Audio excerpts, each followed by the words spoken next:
Rudy's Revelation. You can't handle the truth.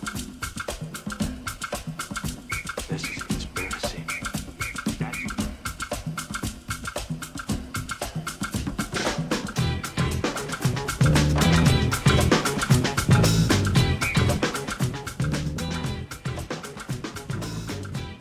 What's up, everybody?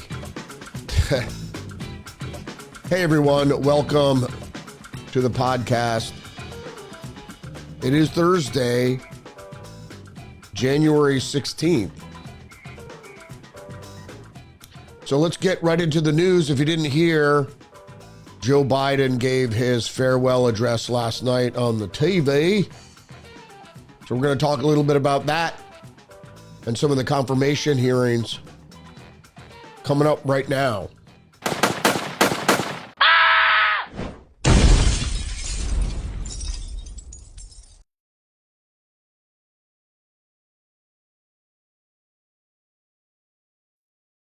All right, first up from the National Review, the Biden era wheezes its way into a fittingly diluted end. And Jeff Blehar from the National Review says, and at the end of it all, with his humiliating, garbled ramble that read like the sort of delusional self-exculpatory fantasy his caretaker wife might whisper consolingly into his ear, Biden concluded his career much as he began it over half a century ago, as a venal, petty-souled fool in denial about his own limitations and failures. In a thick, slack-toned voice, stumbling over his words from the beginning to end.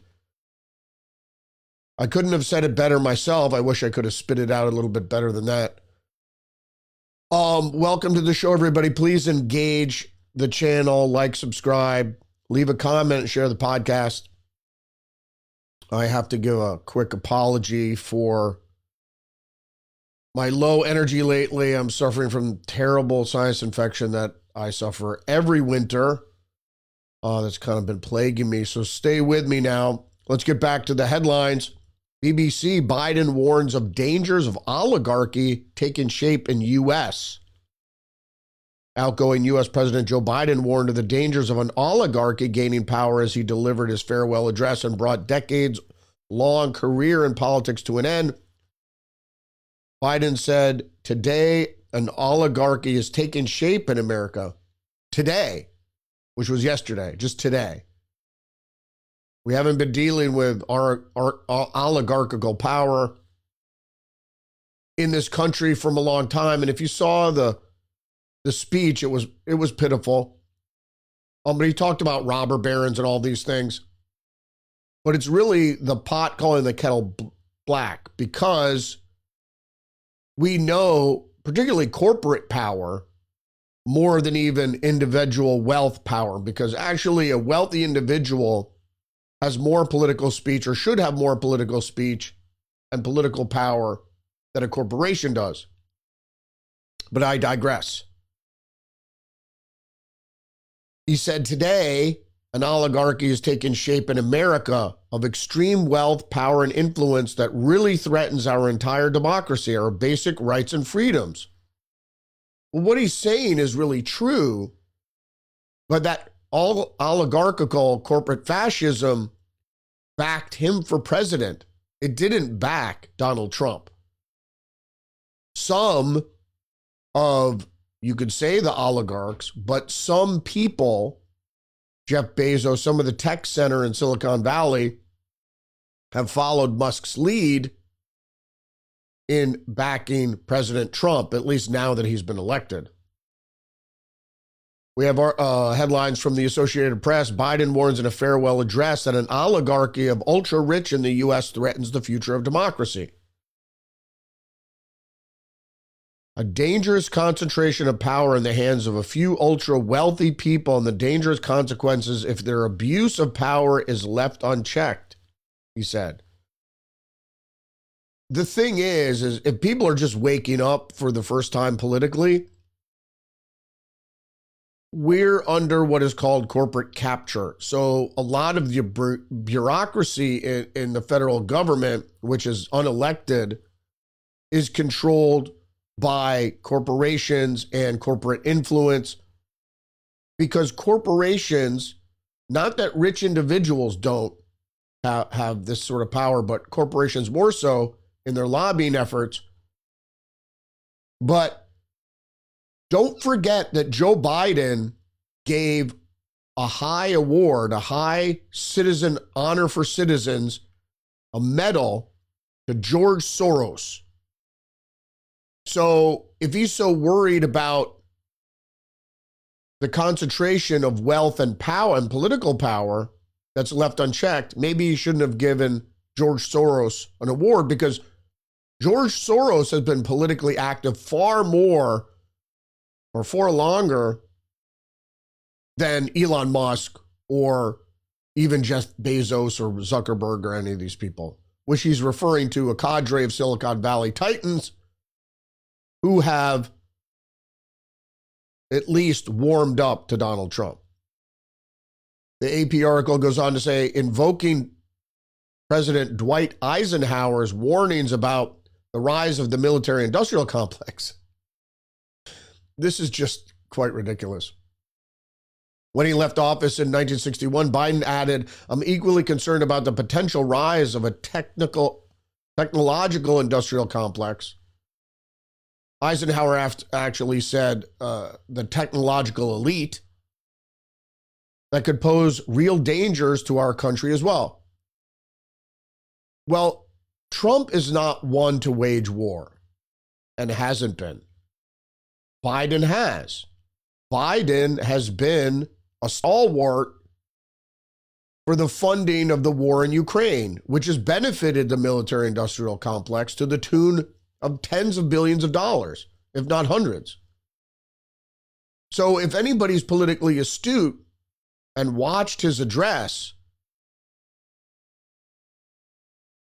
they would have been left agape and possibly guffaw. All right, so let's continue on with this thread here. Bloomberg is reporting American oligarchy decried by Biden gained $1.5 trillion in his term. The lead goes on to say the very richest Americans are among the biggest winners from President Joe Biden's time in office, despite his farewell address warning of an oligarchy and a tech industrial complex that threaten U.S. democracy. The 100 wealthiest Americans got more than $1.5 trillion richer over the past 4 years, including Elon Musk, Mark Zuckerberg, among others. And then I'm going to show this graph. This is the distribution of U.S. household wealth. Concentration of wealth grew among top 0.1% since the pandemic, which basically when Joe Biden took office. And then it shows the graph. The top 0.1% gained the most. Bottom 50% households holding 2.4% of U.S. wealth. Then it has the bottom 50% and the 99.9%, I suppose. But in any case, it says basically in this graph that the rich get richer, and particularly in Joe Biden's term, the poor got poorer and the rich got richer. All right. The Virgin Island Daily News is reporting that Jeffrey Epstein's estate got a $112 million tax refund.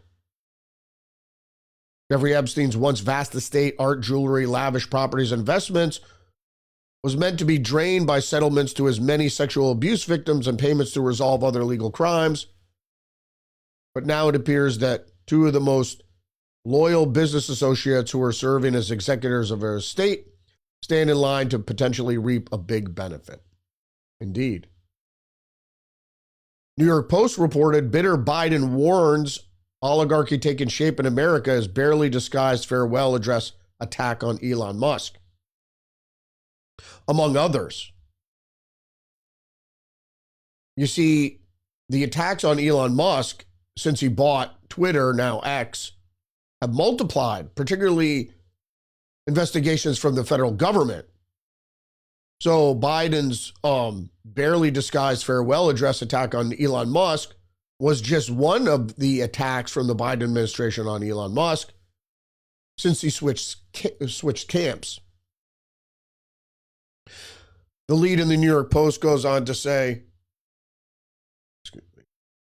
outgoing president used a resentful farewell address Wednesday night to warn against what he called a tech industrial complex, claiming that an oligarchy has taken shape in America as a clear swipe at Elon Musk and other business titans, scrambling to court President-elect Donald Trump. And as I said, many like Jeff Bezos or Mark Zuckerberg showed up only after Trump won. Although Mark Zuckerberg did lean towards Trump slightly after Trump's assassination attempt, Zuckerberg made the comment that Trump was badass. The New York Post article goes on to say, in his farewell address, President Dwight Eisenhower spoke of the dangers of the military-industrial complex, warned us then about the potential for the disastrous rise of misplaced power, which was from Ike's address. This has been the case, and many of us in the conspiracy realm have often gone back to this speech and compared it to Ted Kaczynski's manifesto, and it's all the same. As I spoke to Perry today, briefly this morning, about it is indeed the technology that will doom us, and it will. I also watch, people should check out the Tucker Carlson interview with the mother of a young tech AI prodigy who was working at OpenAI and that mysteriously was found dead in his apartment, supposedly shot himself in the top of the head. And the extenuating circumstances of that crime lead us to believe that it was murder, because he was a whistleblower, so he was murdered, more than likely by security agents, either of the United States government or of Microsoft. And as we saw previously last year, is that two Boeing whistleblowers also were found dead. The New York Post article goes on to say Americans are being buried under an avalanche of misinformation and disinformation, says Joe Biden. The disinformation comes from the intelligence agencies. Getting some crazy feedback here. Enabling the abuse of power, the free press is crumbling. Actually, the mainstream media is crumbling. The free press is not crumbling. The free press should be able to report the truth and not have it labeled as misinformation and disinformation. He said editors are disappearing. Social media is giving up on fact-checking. The truth is smothered by lies told for power and for profit. We must hold the social platforms accountable to protect our children. Well, your children shouldn't be on social media, period. Our families are a very democracy from the abuse of power. Joe Biden abused his power in office by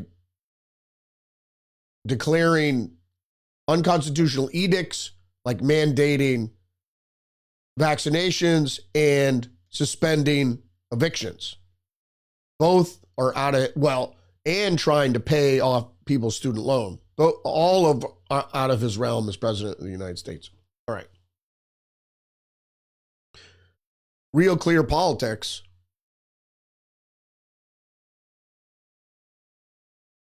is reporting, many of you might know who Mike Benz is. Global censorship industry is wounded but far from dead. So Mike Benz went on to say during his interview with One American News that the war on the fight for free speech is just getting warmed up. This is an exciting period because we now have the tools of power at our disposal in the terms of the U.S. federal government, referring to Trump administration, a well-capitalized coalition for freedom that spans the government, private sector, new civil society institutions, and a robust populist media apparatus, all working in tandem. And that is referring to the alternative media, not Joe Biden's supposed free press, which is corporately owned, which is part of the oligarchical structure he was condemning. Benz goes on to say, but we're going to need all that and more to take on the global censorship industry that has constructed over the past 8 years. He went on to say, the head of the EU, as you mentioned, the Digital Commission, which oversees the regulation and enforcement of the EU Digital Services Act, the DSA, which I call the NATO censorship law. This is, I think, the single most existential threat to free speech in the Western world, including in America. Everyone needs to understand just how unbelievably nasty this is. This is the sort of thing that we went to war with the United Kingdom over in 1776. Indeed.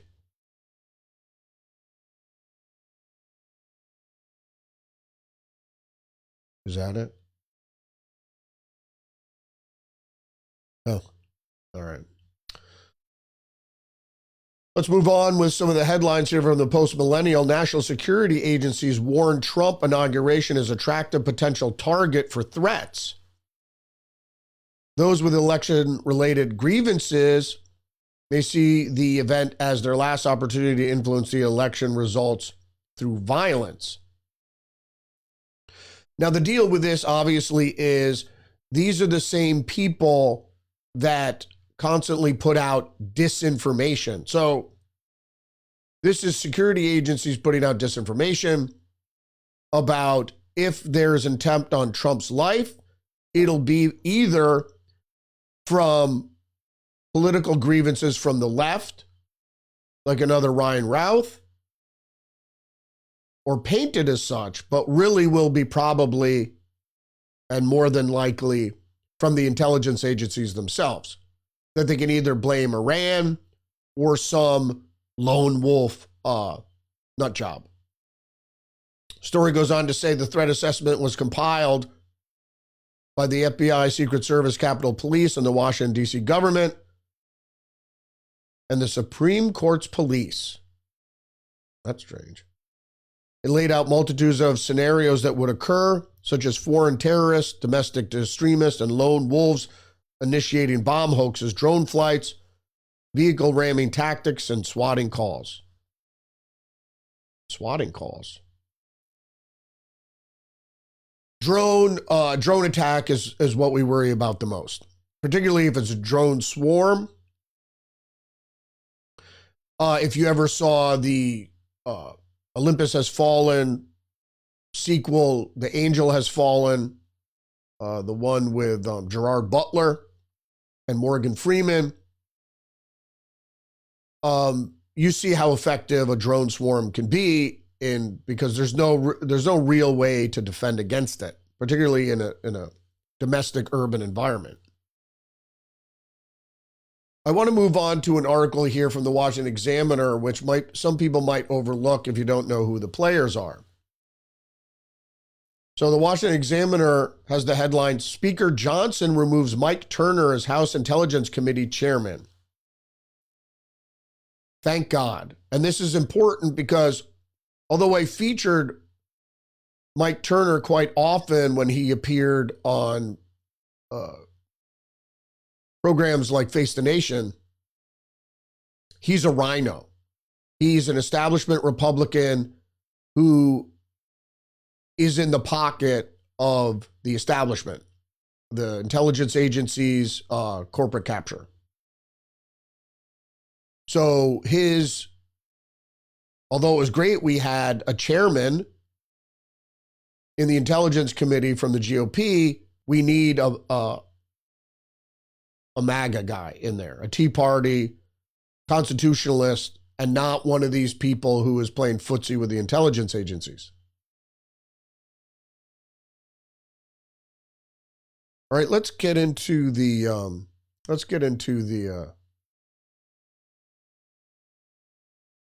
Senate confirmation hearings of Pete Hegseth, which you might have heard about, and Pam Bondi. We'll start with PJ Media. Now more than ever, congressional Democrats are criminally unserious people. Indeed. And the point of this headline, which is important, is if you looked at the confirmation hearings, the Democrat senators, who most of them are complete idiots, and I have 2 Democrat senators from my state who are just criminally unserious people, indeed. The fact is, they are still playing this partisan browbeat game with that. It doesn't make sense. Okay, if you're a partisan and you're going to attack somebody because he is a cabinet pick by a president that they don't like, you're trying to undermine these people's candidacy with really trite kind of personal attacks, which don't really undermine people's wherewithal to do the job. So let's get into that. So let's start with Pam Bondi. The New York Post is reporting Pam Bondi fends off onslaughts from Democrat senators in fiery clash during confirmation hearings. I'm not going to be bullied by you, she says. Good.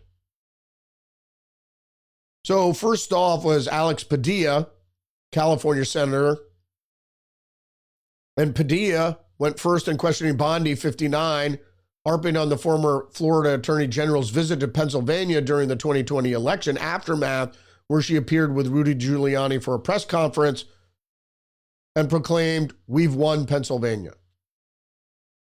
And I don't want to rehash the fact that we may question the outcome of election because we're worried about fraud because of federal election ballots being mailed to people that may not exist or may not live in the places that the registrant has claimed, which was the case. So the article goes on to say, you pointed your finger at me and you said you were speaking. Let me answer your question. I'm not going to be bullied by you, Senator Padilla, said Bondi. I guess you didn't want to hear my answer about Pennsylvania, because a lot of times they just grandstand.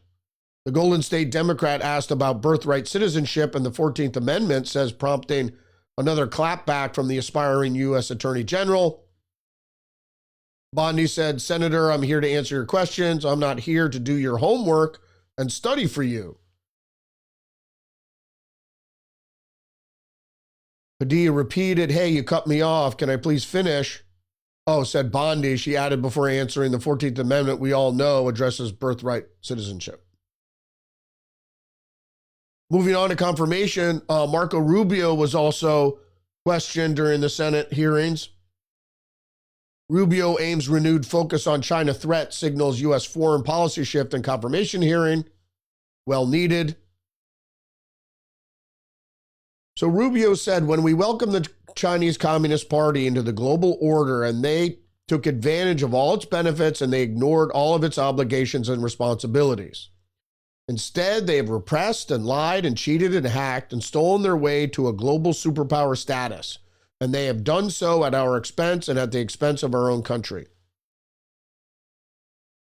If we stay on the road we are on right now, in less than 10 years, virtually everything that matters to us in life will depend on whether China allows us to have it or not. Everything from blood pressure medicine to what movies we get to watch and everything in between. They dominate the critical mineral industry. Even those who want more EVs, those batteries depend on China. Well, that was perfectly said. China is an adversary. Why we're feeding China economically, I have no idea. I'm not saying that we shouldn't be engaged with China economically, but the fact and to the point that we're feeding them basically American jobs and wealth, I don't understand. We're using China for slave labor. While these friggin' idiots on the left opine about slavery, chattel slavery that ended in this country 150 years ago. Post Millennial is reporting Pam Bondi slams Adam Schiff during confirmation hearing. You were censured by Congress for comments just like this. Schiff asked Bondi if it will also be important that you give good advice to the president. Are you prepared to advise the president not to pardon people who beat police officers? Senator, I said Bondi, the pardons are at the discretion of the president. We look and we will advise. We will look at every case. Let me finish on a case-by-case basis, and I abhor violence to police officers. Schiff cut in. Good luck with that. So it'll be your advice to the president, Mr. President. I know you said you wanted to issue hundreds of pardons on day one, but it will be your advice to the president. No, Mr. President, I need to go over them on a case-by-case basis. Do not issue blanket pardons. Will that be your advice to the president? Biden said she hasn't looked at the files, but if confirmed, she would look at the files for the pardons and the cases. Will you be able to review hundreds of cases on day one? Bondi began to speak, but shit for brains cut in. Of course you won't. Bondi replied, she would have plenty of staff. You said, of course you won't. So Schiff hasn't changed much since becoming a senator, which if you look at that election, it's very unlikely that he won without malfeasance. Speaking of malfeasance, One American News is reporting Mike Pence urges senators to reject Robert F. Kennedy Jr. for HHS secretary. Mike Pence, of course, is his only point of reference is abortion. So the reason he doesn't want RFK Jr. on there, it's his RFK Jr. at one point supported abortion and probably still does, as most of the American public does. So he's stuck in the past. And on a moral basis, I tend to agree with Mike Pence, but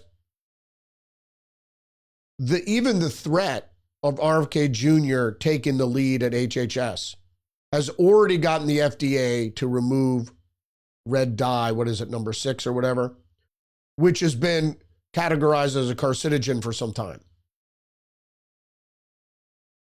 So that's important. I think exactly what the HHS needs at this time for an overhaul of the federal government is Robert F. Kennedy Jr., despite his stance on abortion. I'm sorry. And believe you me, we've already seen the fact that he's going to be reined in a little bit with what exactly he's going to be doing in terms of vaccinations in the pharmaceutical industry. Not that I agree with that either, but I could understand that. So going back to the Hegseth nomination here. So Tammy Duckworth asked him about ASEAN, the ASEAN, stumped Hegseth at the Senate hearing. What is it and why is it important? Well, if you didn't know what it was, it is the Association of Southeast Asian Nations. So Hegseth responded at the heated Senate confirmation hearing that he couldn't tell Duckworth the exact number of ASEAN nations. So he didn't know how many nations were represented in this. And it's an economic bloc. It's not a defensive alliance, is the point. And Hegseth is going to be Secretary of Defense. So the point is, it's an economic association. It's not, I mean, whether or not these Southeast Asian countries have a military alliance, it's not an alliance with the United States. So it's outside the purview of the defense secretary anyway. But what Hegseth did say was, I know we have allies in South Korea and Japan. In AUKUS, the AUKUS, a pact between Australia and the United Kingdom and the US. And Duckworth said none of those three countries are in the ASEAN. Which doesn't matter because none of the countries in the ASEAN have a military alliance with the United States.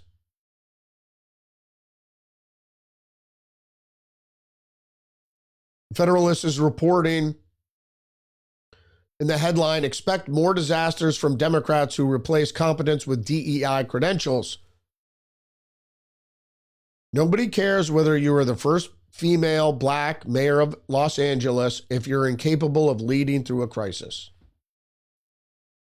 And this is the point, is it's incompetent, or the categorizing Democrats as incompetent is a mistake by Republicans for the simple reason is that's plausible deniability. So they're allowed to let things happen on purpose, and they just call whoopsie. They defend themselves, but their adversary said, oh, they made a mistake because they're incompetent. Instead of taking the albatross and putting it around their neck and saying, how do we know, and this is where you can get into trouble, to make the accusation, what are you inferring? I'm inferring that they stood down on purpose. I mean, I'm sure some politicians can't do that, but even people like, I think it was Mel Gibson, even alluded to that it was criminally intentional. Business Insider is reporting the cost of the Los Angeles wildfire damage could be at least $250 billion. Real Clear Politics reports that Cenk Uygur from the Young Turks says Newsom, Karen Bass are utterly lying when they make excuses for their lack of preparation. Of course they are. And he says Newsom, Bass, and any Democrat lies to you and says no one could have seen this coming. Ask them about State Farm. That shows you that everyone saw it coming. They're totally and utterly lying when they make excuses for their lack of preparation. Of course they are. So Perry and I last night in a edition of Tuesdays with Perry discussed at length the Los Angeles wildfires, the fact that it does appear like it was a conspiracy, and just like Cenk Uygur said, is that the insurance company saw it coming, and so they did see it coming. And I had previously made the analogy to Condoleezza Rice before or after 9/11, saying that we had no idea that terrorists would consider this mode of action when they all knew. They'd all been briefed on the security that said Al-Qaeda had plans to use airliners as missiles. So when they claim we didn't see it coming, you're being gaslit. They did see it coming. So when Democrats look at you in the face and say, it's just a disaster, it was a bunch of different things, it's not our fault. It is their fault. It is and I will even go as far as saying that the technological oligarchy within the federal government that can control the weather, which basically means they can move and control where severe low pressure and high pressure systems can go. That's how you direct weather. And that's how you steer atmospheric rivers. So look into it. I'm not sure exactly what the technology it is they use, Is it lasers, plasma beam? That seems to be the consensus. That if they use these devices to heat certain areas, that they could move the pressure systems around. I don't know. I'm not an expert in that, but they've been doing weather modification testing for decades. Almost 100 years. So what, you don't think they've made any advances? No. The only thing they do is cloud seeding. And that kind of technology they've been using for almost 80 years. The New York Post is reporting a man arrested after allegedly lighting 34-acre brush fire in San Bernardino. A man was arrested for allegedly lighting a brush fire that spread more than 30 acres before it was contained. The suspect has not been identified. Why? The arrest in San Bernardino comes after Los Angeles authorities arrested 4 people over the past week on arson charges for trying to ignite new fires outside the wildfire zones.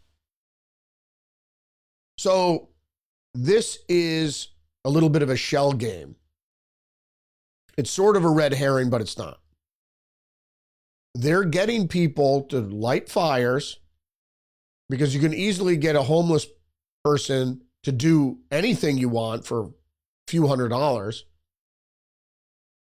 And so they get you to do this to muddy the water onto what was the cause of the main fire. There's actually 3 fires that grew into one fire in the Palisades. I believe it was arson. I don't believe it was electrical fire. And now that they know that we've kind of pinpointed what happened in the wilderness, 3 different fires set, now they're trying to say that it was fireworks from a week prior, that a fire that reignited somehow. Unlikely. Just the News is reporting at least one alleged California arsonist arrested was in U.S. illegally as a getaway. And so this person of interest, who was released actually from jail, was caught on video holding a blowtorch near the source of the Kenneth fire. That fire spanned more than 1,000 acres in Los Angeles and Ventura counties, destroying entire neighborhoods. And this guy, 33-year-old Mexican national Juan Manuel Sierra, also known as Sierra Leyva, was recently arrested for attempting to start a fire in a West Hills neighborhood, is a suspect in connection with nearly 1,000-acre blaze, but not the other blazes. So this is the guy that was captured by residents of that neighborhood when he was spotted. According to Los Angeles County jail records, he is an ICE detainer request. He entered the U.S. unlawfully at an unknown date and location without inspection by immigration official, which means he's a getaway. Speaking of immigrants, Just the News also reports we have their back. Seattle readies to protect immigrants from incoming Trump administration. Maybe they could have fires set there too, or murders or rapes or whatever by illegal immigrants. And I'm not generalizing, I'm just saying that a lot of people who enter in this country illegally, especially the ones that avoid Customs and Border Patrol, tend to be criminals.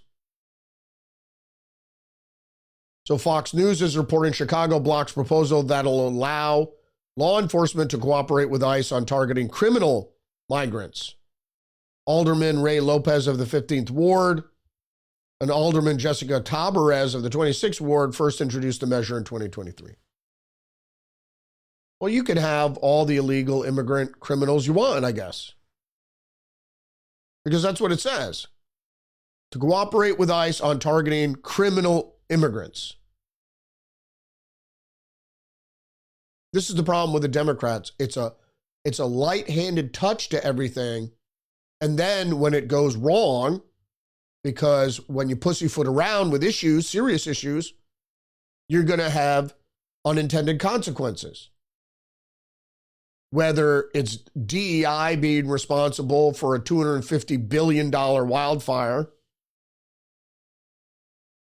or being light on crime with domestic criminals or illegal immigrant criminals who continue with recidivism, continue committing crimes because they're not even charged or put in jail or taken out of the community, which inspires more crime by other individuals.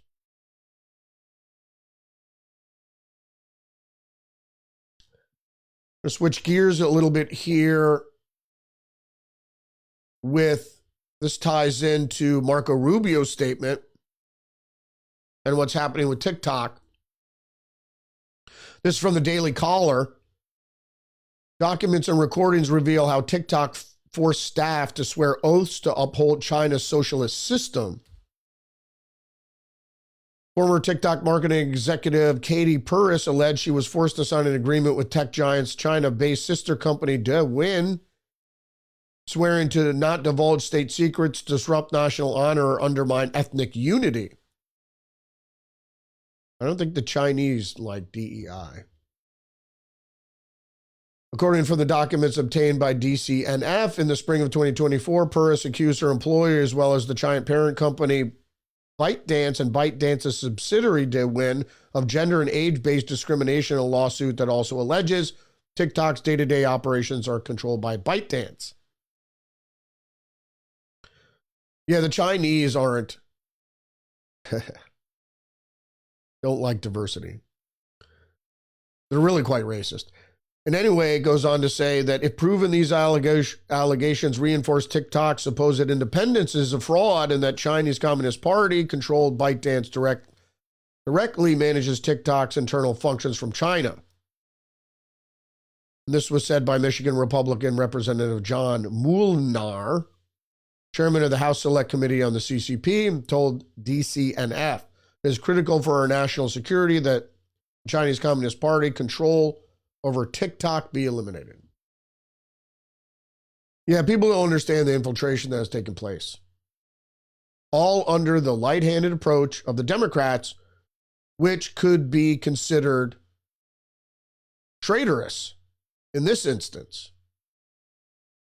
Like I said, all the Democrats seem to do is, under the guise of compassion,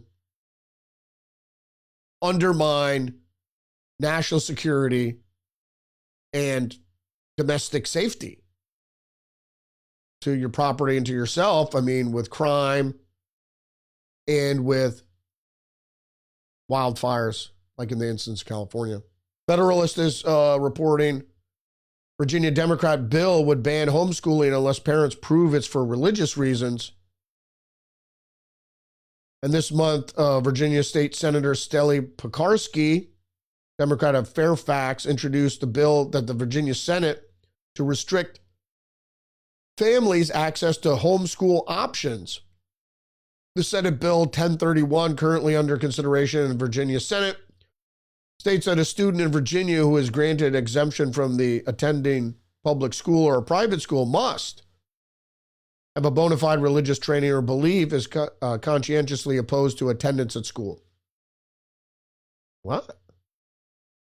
The legislation further specifies a bona fide religious training or belief does not include essentially political, sociological, or philosophical views of merely personal moral code. Because they want your children to be indoctrinated. Why can't you homeschool? As long as the kids meet the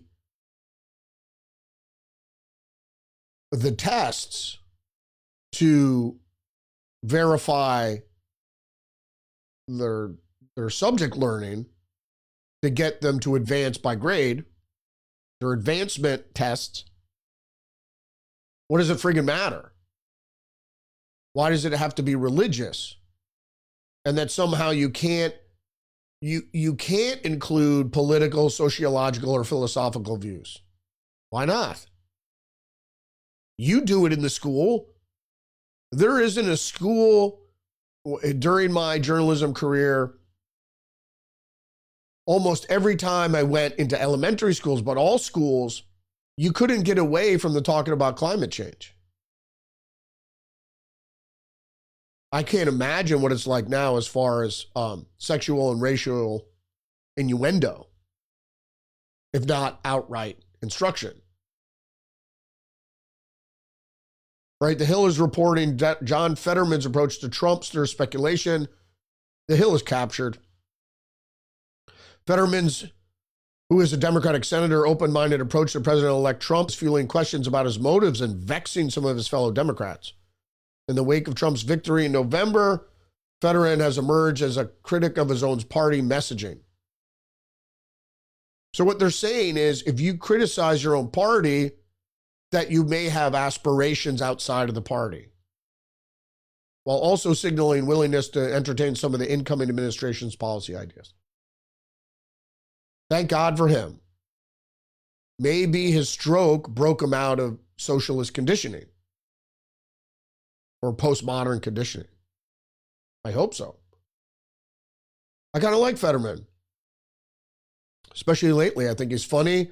I don't think he should be allowed to wear hoodies in the Senate, you know, when they're not meeting, but when he's in the Senate, he should try to dress appropriately. And I think he has to now. I think they revoked that leniency about dress code. Okay, this is a breaking story. Vivek Ramaswamy emerges as potential replacement for Vance's Ohio seat following Trump endorsement, which I didn't know. Ramaswamy is a Cincinnati native, is also reportedly interested in succeeding DeWine as the state's governor, which would entail winning a primary against DeWine's close ally, Lieutenant Governor John Husted.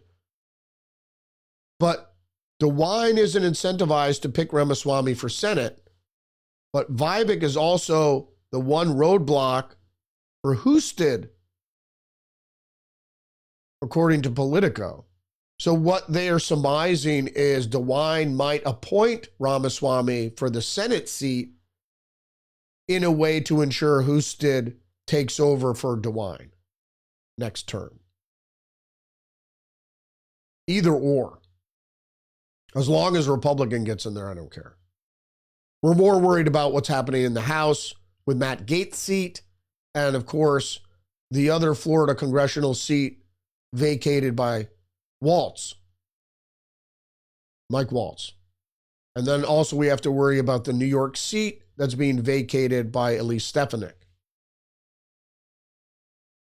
All right, if you didn't think Stacey Abrams was corrupt, as the New York Times is reporting, a nonprofit founded by Stacey Abrams admits secretly aiding her 2018 campaign, the New Georgia Project, whose leaders also included Raphael Warnock, who is a senator from Georgia, admitted violating campaign finance laws and agreed to pay $300,000 penalty. Democrats are criminal, and they're not serious people. They're only interested in money and power. And as why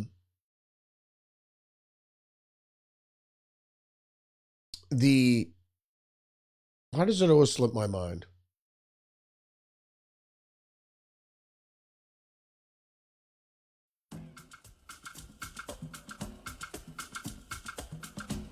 Should just write it down. The Italian, forget it. I can't think of it now. Thanks for joining me today. Please engage the channel, like, subscribe, leave a comment, share the podcast. Join me every day, Monday through Friday at 10 a.m. on Rumble Live. Check out my other website, libpop.org. Learn about libertarian populism. And I'm starting to offer, or at least follow a link in the description. Pick up some merch gear at the Alex Jones store. Remember, you're under attack psychologically and biologically, so stay hip to the trick. And check out the latest edition of Tuesdays with Perry, episode 102, where we discussed the Smart City 2028, Los Angeles Smart City, as the motive for the California wildfires. Thanks again for joining me. I'll see you tomorrow.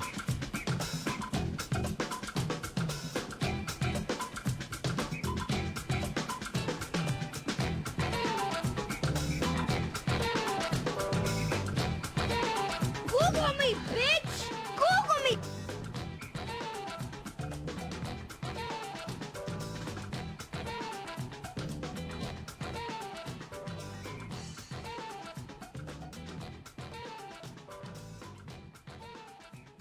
I'm Donald Trump, and I approve this.